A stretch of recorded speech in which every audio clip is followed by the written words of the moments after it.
Shalom saudara, jumpa kembali dengan saya dalam program Lawatan Hati, sebuah program pastoral dari GKI Residen Sudirman, Surabaya. Dalam edisi kali ini, Lawatan Hati ini mengambil tema Pintu itu terbuka. Ini kalimat yang sangat penting dan sangat menarik yang tercatat di dalam Kisah Para Rasul pasal 12 ayat 10 sampai 11 yang demikian bunyinya. Setelah mereka melalui tempat kawal pertama dan tempat kawal kedua, sampailah mereka ke pintu gerbang besi yang menuju ke kota. Pintu itu terbuka dengan sendirinya bagi mereka. Sesudah tiba di luar, mereka berjalan sampai ke ujung jalan, dan tiba-tiba malaikat itu meninggalkan dia. Dan setelah sadar akan dirinya, Petrus berkata, "Sekarang tahulah aku benar-benar bahwa Tuhan telah menyuruh malaikatnya dan menyelamatkan aku dari tangan Herodes dan dari segala sesuatu yang diharapkan orang Yahudi." Sedemikian jauh pembacaan firman Tuhan. Yang berbagi adalah kita yang bukan hanya membaca, tetapi juga merenungkannya dan melakukannya.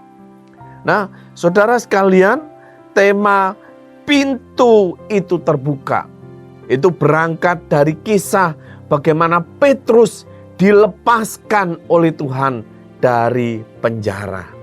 Saudara, di dalam kehidupan kita sehari-hari, betapa seringnya kita merindukan ada pintu yang terbuka. Semakin banyak persoalan yang kita hadapi, semakin kita sering mengharapkan, semakin sering kita berdoa agar pintu itu terbuka. Karena apa? Persoalan hidup, pergumulan, dan sebagainya itu membuat serasa kita berada di dalam penjara. Kita membutuhkan kebebasan. Kita menginginkan satu kondisi yang lepas dari keterkungkungan dan keterikatan itu.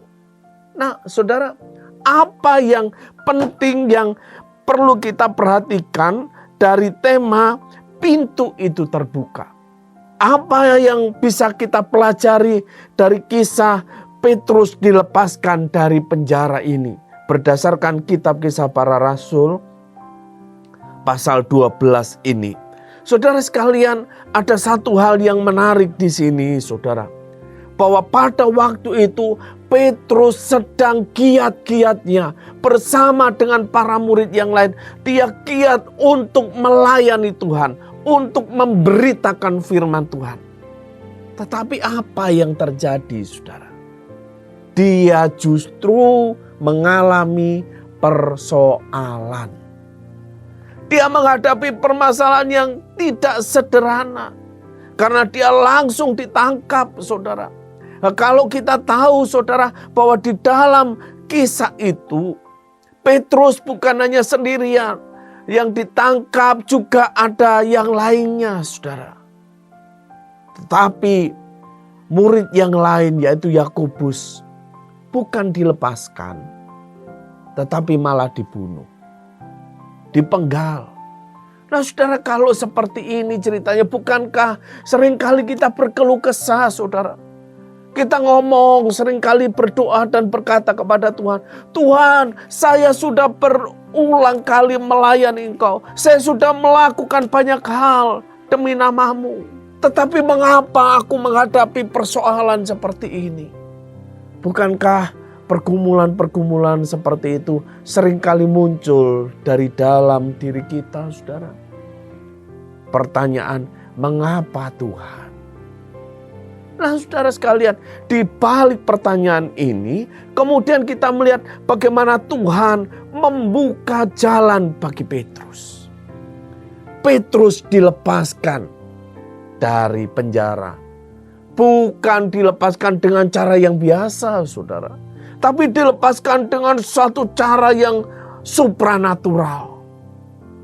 Karena ada malaikat yang datang.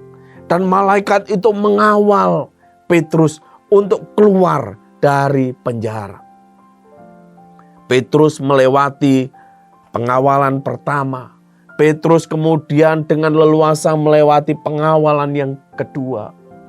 Dan di dalam ayat yang ke-10 tadi dikatakan, setelah melewati pengawalan pertama dan kedua, di depan Petrus itu ada pintu gerbang besi. Itu adalah sebuah bahasa yang menyiratkan bahwa pintu gerbang itu bukan pintu gerbang yang dengan mudah dibuka. Tetapi saudara, yang luar biasa adalah pintu gerbang itu terbuka dengan sendirinya. Menandakan ada campur tangan ilahi di dalam pembukaan pintu gerbang itu. Saudara, banyak orang yang mendambakan pengalaman-pengalaman spiritual yang supranatural. Kalau sakit, sembuh karena diobati, wah itu biasa. Tapi banyak orang Kristen yang mendambakan pengalaman yang lebih sensasional, supranatural, tanpa minum obat, tanpa perawatan dokter, langsung sembuh. Wah kayaknya itu keren banget gitu ya saudara ya. Tetapi saudara, kalau kita mengarahkan mimpi kita, target kita, hanya sebatas pada pengalaman spiritual yang supranatural seperti itu, pada akhirnya itu tidak membuat kita bertumbuh menjadi orang Kristen. Kalau kita hanya berharap dan berdoa supaya pintu itu terbuka, saudara. Pengalaman itu, sekalipun pintu itu terbuka, itu tidak akan membuat kita menjadi orang Kristen yang bertumbuh. Kita tidak akan pergi kemana-mana. Apa yang pada akhirnya membuat pengalaman Petrus ini menjadi luar biasa, bukanlah pintu itu terbuka. Tetapi apa yang terjadi, apa yang dihayati oleh Petrus tentang pintu yang terbuka itu. Petrus berkata, sekarang aku barulah mengerti. Ya, Petrus berkata, aku tahu benar bahwa Tuhan telah menyuruh malaikatnya dan menyelamatkan aku. Lalu apa yang dikerjakan Petrus setelah tahu bahwa Tuhan yang menyelamatkan dia? Dia kembali ke bait Allah. Dia kembali ke dalam pelayanan.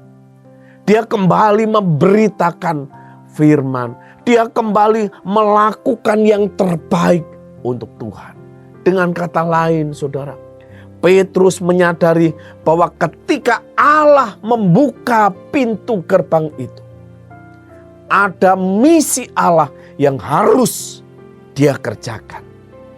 Saudara, ketika kita menjadi orang Kristen yang hanya berhenti pada ucapan syukur karena ada pertolongan Tuhan. Saudara, sesungguhnya pertolongan Tuhan bukan dimaksudkan supaya kita menjadi orang yang settle, nyaman, tanpa berbuat apa-apa. Tidak, saudara. Pertolongan Tuhan diberikan kepada kita.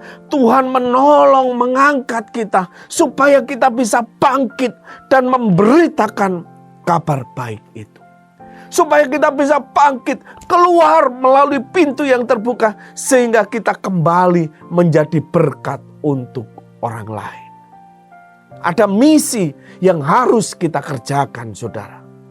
Dan itulah poin yang sangat penting di dalam peristiwa pintu itu terbuka.